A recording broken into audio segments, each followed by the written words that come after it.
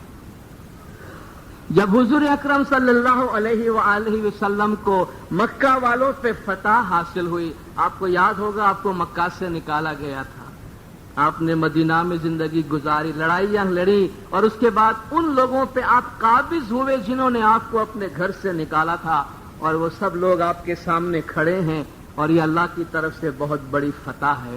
تو اللہ نے حضور کو مبارکباد دی. اذا جاء نصر اللہ والفتح ورأيت الناس يدخلون في دين الله افواجا، جب اللہ کی مدد اور کامیابی آ پہنچی اور تو نے دیکھا کہ لوگ جوق در جوق جو ہے وہ دین اسلام میں داخل ہو رہے ہیں، یہ تیری بہت بڑی کامیابی ہے. تو اب سیلیبریشن ہونا چاہیے. تو اللہ فرماتا ہے سیلیبریٹ کرو. کیسے سیلیبریٹ کرو؟ فسبح بحمد ربک واستغفر، اپنے پروردگار کے نام کی تسبیح پڑھ. یہ سیلیبریشن، شکرانے. اپنے پروردگار کے نام کی تسبیح پڑھ. یہ حکم پیغمبر، تمام پیغمبروں کے سردار کو دیا گیا ہے کہ جب تجھے یہ کامیابی نصیب ہو تو پروردگار کے نام کی تسبیح پڑھ، واستغفر ہو، اور اس کے لیے اس کے پاس اپنے گناہوں کی معافی مانگ. انہ کان توابا، وہ بڑا بخشنے والا، بڑا مہربان ہے. اتنے بڑے پیغمبر کو اتنی بڑی کامیابی کے بعد بھی یہ کہنے کی اجازت نہیں دی گئی کہ میں نے کچھ کیا، میں نے کچھ حاصل کیا، بلکہ اس سے کہا گیا سبحان اللہ، کہو کہ اللہ پاک ہے، اللہ کی بڑائی ہے. تو کیوں گرب کرے؟ ہم کس بات پہ بڑائی کرتے ہیں؟ کیا ہے ہمارا؟ سر سے لے کے پیر تک جو کچھ ہمارے پاس ہے، اس میں سے کون سی چیز ہماری اپنی کمائی کی ہے؟ ہم نے بڑی اچھی تعلیم حاصل کی ہے ہمارے انٹیلیجنس کی وجہ سے. کس نے وہ عقل، کس نے وہ انٹلیکٹ ہم کو دیا ہے؟ اللہ نے دی ہے. تو اللہ کے نام پہ شکر کی دو تسبیح تو پڑھے، جس نے یہ انسٹرومنٹ ہمیں دیا ہے، جس نے یہ فیکلٹی ہمیں دی ہے.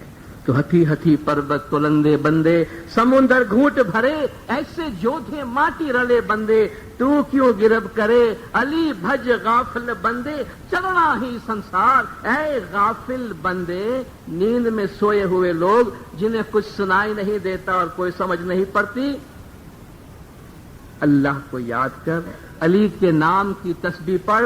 یہ دنیا، یہ زمانہ چلنے والا ہے. گزر جائے گا. دنیا دیکھو جائے چلی، یہ تو ہے 2 دن کی بہار. ابھی آپ نے سنا شاہ گدھا ادنا آلہ.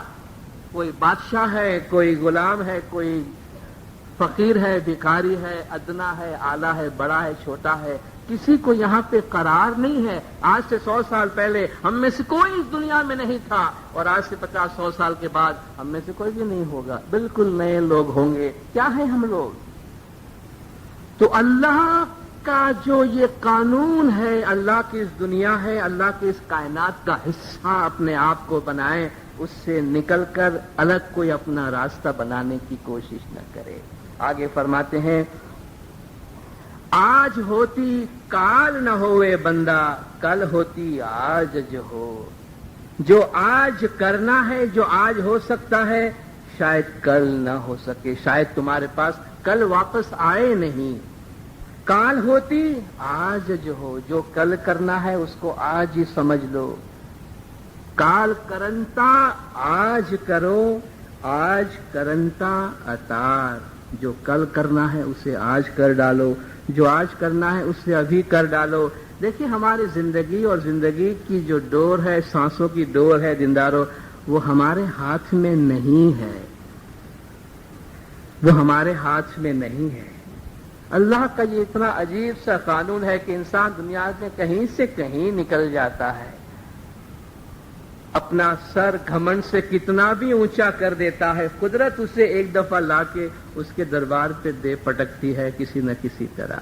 کیونکہ وہ اپنی تقدیر، اپنی قسمت اور اپنے مستقبل کا خود مالک نہیں ہے، اس کے مٹھی میں نہیں ہے. اس لیے تو ہم سے کہا گیا تم مسلم ہو. مسلم کے معنی ہے تم سبمٹ کرنے والے ہو، تو جھکے رہو اس کے سامنے، جھکے رہو اس کے سامنے. دن ہو یا رات ہو، کاروبار ہو یا عبادت ہو، اپنا سر ہمیشہ اس کے آگے جھکائے رکھو. آج ہوتی کال ہوتی آج جو ہو. آج جو ہونا ہے تو شاید کل نہیں ہوگا. جو کل تمہیں کرنا ہے اسے آج ہی کرو. آنکھ پھڑ کر نہ ملے بندے، منہ میں رہیو گرو. ایسا وقت آ جائے گا شاید تمہیں پلک جھپکنے کی مہلت بھی نہ دی جائے. اور ہم اپنے آس پاس روز دیکھتے رہے. ابھی تو مجھ سے باتیں کر رہا تھا، ابھی کل تو میں نے اس سے بات کی، کل تو وہ میرے ساتھ تھا. اللہ کے پاس ان چیزوں کا کوئی کنسیڈریشن نہیں ہے کہ وہ کل کس کے پاس تھا، آج اس کے پاس ہے. لِكُلِّ أُمَّةٍ أَجَلٌ، ہر ایک کے لیے ایک ٹائم فکس ہے. اذا جاء اجلہم، جب ٹائم آ جاتا ہے، لا یستأخرون ساعة ولا یستقدمون، تو نہ وہ ایک سیکنڈ آگے جاتا ہے، نہ ایک سیکنڈ پیچھے ہوتا ہے. آنکھ پھڑ کر نہ ملے بندے، آنکھ پلک جھپکنے کا ٹائم نہیں ملے گا.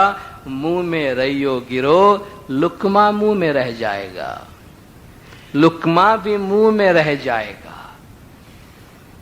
انسان اس دنیا میں وہ انسان خدا کی مرضی کے مطابق زندگی گزار سکتا ہے جو ہر گھڑی اپنی موت کو اپنے ساتھ حاضر سمجھتا ہے. دنیا میں 2 چیزیں یاد رکھنے کی ہے. کہتے ایک شخص کہتا ہے میں نے ہزاروں کتابوں کا مطالعہ کیا، بس اس نتیجے پہ پہنچا ہوں کہ 2 باتیں یاد رکھو، 2 باتیں بھول جاؤ. اللہ کو یاد رکھو اور اپنی موت کو یاد رکھو، بس باقی سب ٹھیک ہے اپنی جگہ. یہ 2 چیز اگر تمہیں یاد ہے تو زندگی بالکل سنور کے رہے گی. اور اگر تم نے کسی کا بھلا کیا ہے تو اس کو بھول جاؤ، اور کسی نے تمہارا برا کیا ہے تو اس کو بھول جاؤ. کہا بس یہ لائف کی فلسفی ہے. امام نے اپنے فرمان میں فرمایا کہ پیر صدرالدین سے کبھی کوئی گناہ کا کام نہیں ہوتا تھا، کیونکہ وہ ہر گھڑی اللہ کو اپنے ساتھ حاضر و ناظر سمجھتے تھے. تو اگر خدا ہمارے ساتھ حاضر و ناظر ہے، موت ہر گھڑی ہمارے ساتھ لگی ہوئی ہے، تو ہمارا دھیان ہمیشہ اپنی روح کی طرف اور خداوند تعالیٰ کی ذات کی طرف رہے. آگے فرماتے ہیں جن سنگ ہنس ہنس بولنے بندے، ایک گھڑی نہ رہو. جن کے ساتھ ہنس ہنس کے باتیں کر رہے تھے، جن کے ساتھ کل آپ مذاق کر رہے تھے، جن کے ساتھ ہم ہنسی مذاق سے وقت گزارتے ہیں، ایک پل کے واسطے بھی وہ آپ کے ساتھ نہیں رہا. پچھلے دن میں ایک واعظ میں تذکرہ کر رہا تھا، روحانی زندگی، خدا کی یاد میں زندگی گزارنے کے بہت سے پہلوؤں کی بات کر رہا تھا. اس میں ایک پوائنٹ یہ میں نے عرض کی تھی کہ کوشش کریں کہ اپنے جنازے میں خود شریک ہو کبھی. بڑا عجیب سا جملہ لگتا ہوگا. کوشش کریں کبھی اپنے جنازے میں شریک ہو. ہم لوگوں کے جنازوں میں تو شریک ہوتے ہیں. کہتے اتنا موت کو پریکٹیکل اپنے سامنے رکھیں کہ کبھی یہ تصور کرے کہ آج میرا جنازہ جا رہا ہے, لوگ میرے جنازے میں شریک ہیں, میں اس کا مشاہدہ کر رہا ہوں کہ مجھے اٹھا کر لے جایا جا رہا ہے, اور اس وقت اپنے آپ سے پوچھیں کہ میں دنیا سے جا رہا ہوں, کیا میں نے اپنی زندگی ایسی گزاری ہے کہ میں دنیا سے خوش ہو کر جا رہا ہوں یا شرمندہ ہو کر جا رہا ہوں. ابھی بھی بیٹھ کر ہم اپنے موت کا, مرنا تو ہے نا, اچھا لگے ہم کو یا برا لگے یہ بات, یہ ہے تو صحیح فیکٹ, ہم میں سے ہر ایک کو دنیا سے جانا ہے. کیا ہم وہ دن امیجن کر سکتے ہیں؟ اگر ہمارے اسٹوڈنٹ امیجن کرتے ہیں کہ بھئی میری گریجویشن سیریمنی ہو رہی ہے اور مجھے ایوارڈ دیا جا رہا ہے, یا میری شادی ہو رہی ہے, میرا نکاح پڑھایا جا رہا ہے, میرے بچوں کی شادیاں ہو رہی ہے, جب یہ امیجن کر سکتے ہیں تو اس کو امیجن کرنے میں کیا حرج ہے کہ اللہ نے مجھے بلا لیا ہے, دنیا میں میرا وقت پورا ہوا ہے, میں جنازے میں ہوں اور مجھے لے جایا جا رہا ہے. کم سے کم اپنے آپ سے یہ تو پوچھوں پیچھے دیکھ کر کہ ہاں میں اطمینان سے جا رہا ہوں, میں نے اچھی زندگی گزاری, میں آگے منہ دکھانے کے لائق ہوں, یا شرمندگی ہے ابھی سے ہم وہ اس پل کو دیکھیں. تو کوئی وقت کے انتظار کرنے کی ضرورت نہیں ہے. اس سے ہماری روحانیت, ہماری باطنیت, خدا کی ذات, خدا کی یاد ہر گھڑی ہمارے ساتھ رہتی ہے. جن سنگ ہنس ہنس بولنے بندے, ایک گھڑی نہ رہو, کھاند اٹھا کر گاڑ دے بندے, الٹ پلٹ بھیو. ابھی ایک تھوڑی دیر پہلے آپ بات کر رہے تھے, تھوڑی دیر بعد آپ اس کو لے جا کر قبر میں ڈال دیتے ہیں, کندھے پہ اٹھا کر اس کو زمین میں ڈال کے قبر میں گاڑ دیتے ہیں, اور الٹ پلٹ بھیو, وہ کیا تھا اور کیا کا کیا ہو گیا. لتیاں گتیاں دئی, لتیاں گتیاں دئی, عجب کی صورت اے بنائی ہے. ابھی ہم جس کو پیار اور محبت سے اپنے اتنے عزیز اور قریب رکھتے تھے, ابھی اس کو مٹی میں ڈالا ہے اور اپنے ہاتھوں سے, اپنے ہی پیروں سے اس مٹی کو ہم ٹھیک کر رہے ہیں. یہ دنیا کی ریالٹیز ہیں, یہ دنیا کی حقیقتیں ہیں. ان کو جتنا قریب سے دیکھ کر اور سمجھا جا سکے اتنی روح کے اندر بیداری رہتی ہے. خوف خدا اور خوف موت انسان کو بری چیزوں سے ہمیشہ بچائے رکھتی ہے. آگے فرماتے کہ مثال دیکھ کر ہے جی, من مانو دھا تارا رانی, پہنتے گلے 9 کروڑ دا ہار, کاشی نگری میں چوواٹے, راجا ہریش چندرے ویچی نار.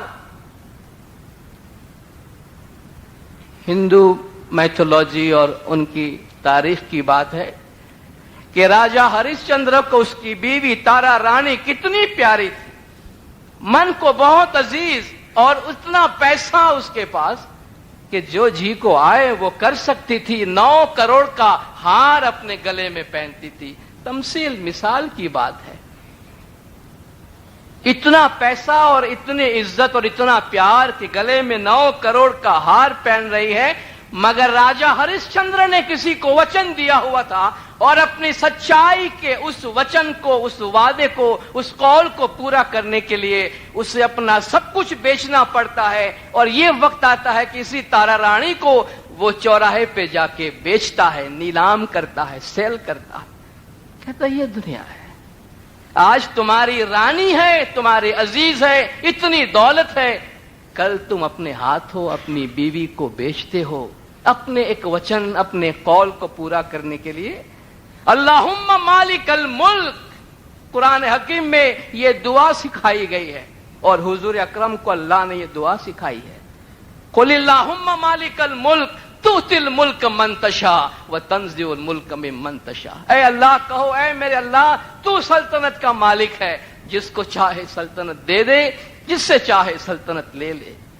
تعز من تشاء وتذل من تشاء, جسے چاہے عزت دے دے, جسے چاہے ذلیل کر دے. بیدک الخیر, تیرے ہاتھ میں قوت ہے. انک علی کل شیء قدیر, تو ہر چیز پر قدرت رکھنے والا ہے. یہ اللہ کا نظام ہے, یہ اللہ کا ملک ہے, یہ اللہ کی سلطنت ہے.